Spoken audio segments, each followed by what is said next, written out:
Okay, guys, so I'm talking about responsibility and consistency because I tried in the past like doing different things to be successful at them, and I've had my fair share of failures. But at the same time, it's like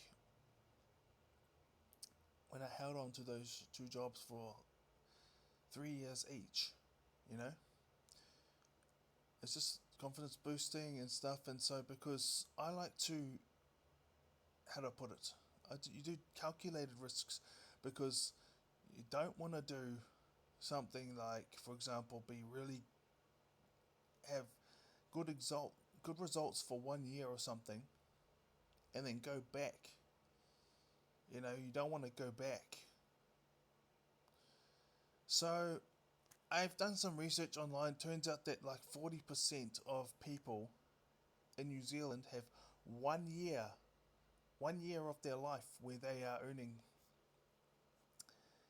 six figures or more. And the thing is, alright, I'll turn the alarm off. It's 6 o'clock. I start work at 8 o'clock. So today I paid up my a full year, a full year for my um, the renewal of my license, my registration, sorry, and I paid up my monthly bill for power. So not much savings for this week. No savings for this week. After this, I'm going to reply to Media because she said she probably doesn't want to go to the Hurricanes versus Blues game with me because of work, but then she wants to see what time the game is. Meaning that she has work that day, but she wants to see what time the game is. So I'll send her the message, and then I'll either be buying one or two tickets, or she might say, "Nah, I want to buy my own." Either way, it's always good to. I like to do little things like that for those who are closest to me. Um, yeah. Because I remember her telling me her favourite game was rugby because she likes contact sports, and rugby is something that we know and understand. Like I used to think that like the successful way is to like keep things to yourself, and but if you really put it out there and you really put it out there, that's how you get ahead in life. That's from my experience because people would just get information. Well, mind you, they don't do it now because I'm no contact with my family. But they used to just get information from my family, or even if they just like, what's he up to? Why is he so silent? Why doesn't he tell us everything? And I just avoid them and stuff. And then you hear them spread rumors and things go around, and then next thing you know, it's oh, here's the thing. There's like 20 or 30 people that were gonna do this class with you, but no one no one likes you. They've heard all this stuff about you, and it's not true. Oh yeah, well, even if it's not true, there's other things like they say that you believe in this or you this and that.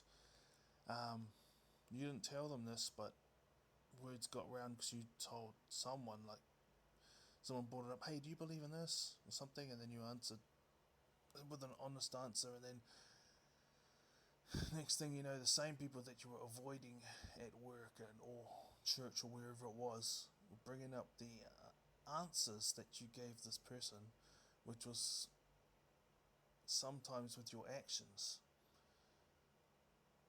Blah blah blah blah blah.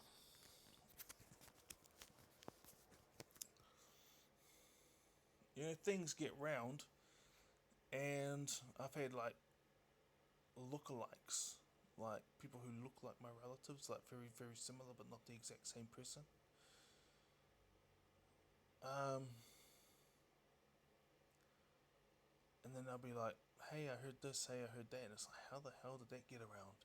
Even when I was being like real secretive, but now that it's like, I cut all these people out and just, yeah. The only way to stop all that from happening, and then, if there's like, for example, if there's like 20 or 30 people that were in your class and peer pressure and Now they all leave because, you know, all these rumors and apparently you're not cool anymore and things like that. You know, it's not that I don't put in the effort and I just step out and quit. It's things like that. It's like, you know, if you don't have the support of 20 or 30 people coming to your class because they left because of peer pressure, you know. But there's things where you can make money that doesn't involve having to be Mr. Popular. And I have friends, so you know, I have friends. I'm very certain I got people who look out for me because there's been times where I was like, I could sense danger, and but my intuition was saying that it'll be all right. But then like an armor guard car will show up, or a first security car would show up. Mary works for first security, so I've brought this up to her. She said, "Yeah, but if they come over, uh, I'll confront them. They're not allowed to harass you because she's got like relatives in there." And then she was standing up for me, because she has ADHD, and so people want to keep an eye out on her, and it's like she confronts them about doing that because we both trust each other, you know. So responsibility. Yeah, I paid up my bill. You know, I paid up my a year's worth of. Why did I even start this for? Renewal, and I paid my monthly bill. So,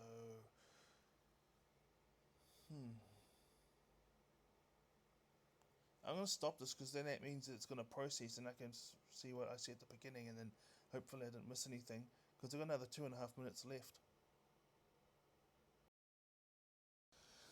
Yeah, and consistency.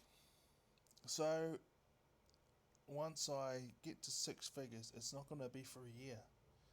As I said before, I'm gonna put a house and a picnic up there when I get to the top. And even then, it's not limited. But one thing is for certain, I'll never come back out of it again. I will be in that six-figure bracket at the very least for the rest of my life. Not coming back. Not coming back down to less than that, you know. 40% of people here in New Zealand live there for 1 year.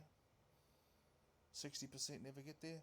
And each year it's only 10% of people who are living in that bracket, you know, of income. And I will never get less than six figures ever again once I get there.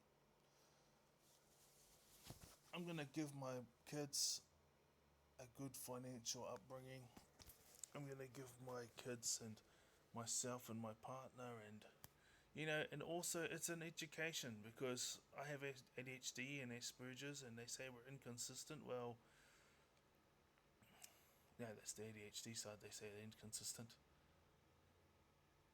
Asperger's struggles to adapt to change, but then that's why it's ADHD, because ADHD loves change. The ADHD with me loves the change, loves the switch it up all the time, you know.